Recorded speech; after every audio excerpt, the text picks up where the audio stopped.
This is part 2 of a video I made entitled, What is the best way to make money? I am learning that there are many ways to make money. Pero ang tanong, what is the best for you?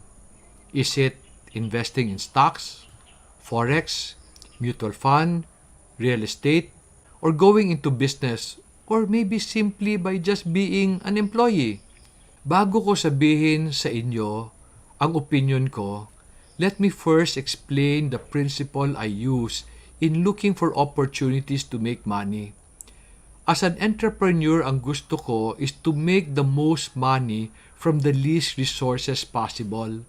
Ang ibig sabihin, gusto ko yung maliit na investment, malaki ang return. So ang importante sa akin is what I call rate of return, meaning how much money I can generate from the investment I make.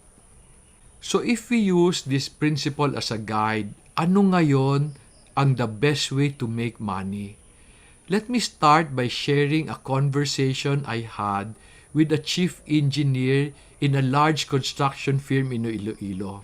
A few years ago, I got a chance to do a seminar for a good friend who owns a construction firm sa Iloilo. Tinuruan ko sila ng purpose of business and the idea of business stewardship. At the end of the seminar, yung chief engineer nila lumapit sa akin. Sabi niya, Sir Dong, ano ba talaga ang mas maganda? Maging empleyado o maging negosyante? Kasi ang feeling ko, ang negosyante lang ang yumayaman. So sabi ko sa kanya, Engineer, kung mamimili ka ng opportunity na you will pursue, always choose the opportunity with the highest rate of return. What does that mean? So I asked him, Engineer, namuhunan ka ba sa negosyo na ito? So napaisip siya. Sabi niya, wala sir. So sabi ko, ano lang ang binigay mo sa negosyo ito? Anong puhunan mo sa trabaho mo?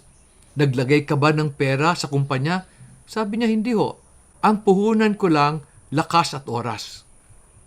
Sabi ko sa kanya, yung may-ari ba naglagay rin ng lakas at oras? Oho. Yung may-ari namuhunan.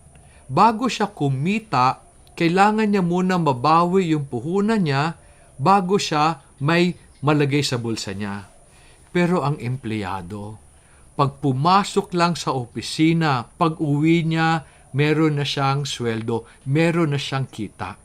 So I was explaining to this engineer, ng empleyado, kumikita kada 15 and 30 nang walang ipinupuhunan sa negosyo. So I asked him, what is the rate of return of an employee? So I made a computation. Rate of return means ano kinita mo divided by ano ininvest mo. Zero investment. Maski kumita ka lang ng 1,000 sa isang araw, magkano ang rate of return yan? Uy, infinite kasi zero investment. Ang may-ari, mamumuhunan, magtatrabaho, magsisipag, kailangan niya bayaran lahat ng obligasyon niya kasama na mga empleyado bago siya kumita. So I asked, who has the better rate of return? Di ang empleyado. I found that employees have the best rate of return for their investment. Kasi they can make money even without putting in money in the company they work for. Katulad ng sabi ko kanina, yung may-ari, kailangan pa mamumuhunan bago kumita. Para sa akin, employment is the best way to make money for people who are just starting in life or starting their career. In fact, naniniwala ako na dapat walang empleyado na mahirap. Kung maganda lang sana ang disiplina nila sa pera nila. Kasi siguradong may dadating eh. Kaso lang itong mindset na merong 15 at 30 destroys our discipline. Tapos pa, if you approach your employment with the right mindset, it can prepare you to have a business of your own. Yung mga kilala mong mayaman, lahat ba sila ipinanganak na mayaman? Hindi naman, di ba? Many of them came from poor families. So how did they become rich? Nung simula, nung wala pa silang pera pang negosyo, they became employees to make money even if they did not have money. All they had was their strength, their talent, and their time. Para sa akin, the next best way to make money is to go into business. The typical rate of return of a well-managed business is somewhere around 20 to 25% per year. That means you can double your money every 4 to 5 years. Ang problema lang sa negosyo is bago ka kumita, kailangan ka mamuhunan and dapat mabawi mo yon bago ka makapag-ipon. Mas mahirap maging negosyante kaysa maging empleyado. Kasi ang empleyado can go home after 8 hours. But an entrepreneur must be willing to work 24/7, especially when the business is young and is starting. This is the only way he can assure that it will succeed. Pero, when business is stable and profitable, the entrepreneur will have more time for himself and the money to invest in stocks, in forex, and in real estate.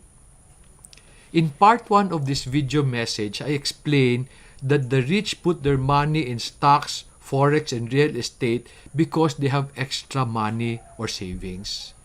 They put their money in this form of investment because the rate of return are better than the banks. It would still be better for them to put their money in their businesses. Kaso lang may dumadating na panahon sa negosyo na hindi na niya kailangan ng mas maraming pera.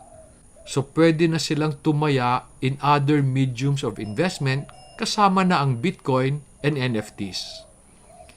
Pero alam mo, natatakot ako para sa mga bata ngayon who are encouraged to invest in stocks, mutual fund, real estate, and Bitcoin maski wala pa silang experience and abilidad. They are told that investing in this medium will make them rich quickly. They are told that employment is a form of slavery. And sabihin pa sa kanila, why go into business if you can just trade? Well, that is not a bad idea.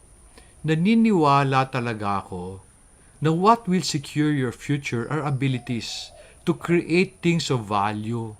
When you're an employee, you create things of value for your customer and for your boss. Pag nagninegosyo ka, you also create value for many people. Alam mo, ang trading hindi sigurado kasi marami dyan speculation. But when you have learned to do business, mas sigurado ang kita if you just develop the proper discipline. What is the best way to make money? Para sa akin, there is no best way for everybody. The best way for you should be based on what you have and where you are in life. Pag nagsisimula ka pa lang sa career mo, the best way to make money is by working for someone else. Because by doing so, you can make money without money. Tapos pag andun ka, galingan mo, mag-ipon ka, para later magkaroon ka ng negosyo. Tapos, sa negosyo mo, galingan mo pa rin para magkaroon ka ng maraming sobra. Pag marami ka ng sobra, then go invest in stocks, forex, real estate, maybe Bitcoin, and even different NFTs. All the investment strategies or options available in the market are good. But do not invest in a strategy only because the rich do it. Kaya nga I created a video entitled, Do Not Do What the Rich Do. Do what the rich did. Sana mapanood mo siya. Then as you go through life, do not desire what others have. Because according to the Bible, God has blessed all of us with unique opportunities based on our abilities. Then do not desire the abilities of others because you may end up wasting the resources God has entrusted to you. Instead, focus your energy on taking good care of what you have and be excellent where you are. Because alam mo, if you do that, God will open doors and give you opportunities so that you can make more from what you have. Ito ang promise niya. sa Matthew 25:29, where it said, "For to everyone who has, more shall be given, and he will have an abundance. But from the one who does not have, even what he does have shall be taken away." I really hope na tulungan kita. Sana mas naintindihan mo that your investment strategy should be based on where you are and what you have. I created another video entitled, "Where Should You Invest Your Money?" And also, kung hindi mo pa napanood yung part 1 ng video na to, we will put the link somewhere here and also in the description below. You know, I also wrote books to help people. My first book is entitled Breaking Through. It tells people our journey, kung paano kami blessed ni God when He asked me to leave the corporate world in 1998. As I learned many principles about business, I wrote a book entitled Keeper of His Garden. And this book explains the business principles we use to grow our business and make it profitable. Then I wrote a third book, Creating Wealth and Managing Finances. It is not an investment book, but instead I explain there kung paano ba talaga gumawa ng yaman. Paano alagaan ng pera. Whether you're an employee, a businessman, or an investment person. If you are interested with the books, we will put a link below where you can inquire and maybe buy. I hope to see you in my future videos. But for the meantime, may God bless and prosper you.